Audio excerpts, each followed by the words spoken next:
দোস্ত কালকে একজন অন রিকোয়েস্ট আমাকে মেসেজ করেছে একটা ভাইটাল মেডিকেল পয়েন্ট নিয়ে আলোচনা করছি।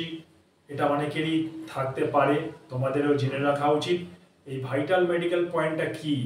অনেক সময় তোমরা মেডিকেলের জন্য যাও, বিশেষ করে পুরুষদেরকে বলবো, মানে ছেলেদেরকে বলবো যে তোমরা যখন যাও তখন আমাদের প্যানিসের সামনে যে চামড়া থাকে তোমরা পরিষ্কার না করে অতি নোংরা করে ওটাকে যাও, এবং আশা করি তোমরা বুঝতে পারছো ওটাকে ধুয়ে পরিষ্কার করে যাবে। 1 নম্বর পয়েন্ট।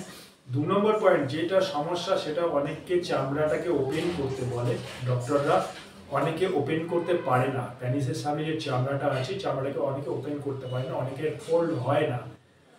তার ফলে কি হয়, ওটা মেডিকেল আনফিট হয়ে যাওয়ার 100 না 200 চান্স।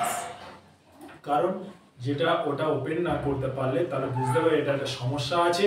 অর্থাৎ দেখবে অনেকের ক্ষেত্রে যখন ইউরিন করবে, ইউরিনটা অনেক করতে গিয়ে ওই জায়গাটা ফুলে যাচ্ছে এবং ইউরিনটা খুব ধীরে ধীরে বেরোচ্ছে।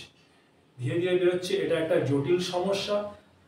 তো সেই সব বন্ধুদের কাছে আমি বলবো তোমরা একদম নিজেরা কিছু করবে না। ইমিডিয়েটলি তোমরা এটা থেকে মুক্তি পাওয়ার জন্য এবং মেডিকেলে ফিট হওয়ার জন্য যে কোনো একটা ভালো ইউরোলজিস্ট সার্জন, আরেকবার বলি, যে কোনো একজন ইউরোলজিস্ট সার্জেন্টের কাছে দেখাও।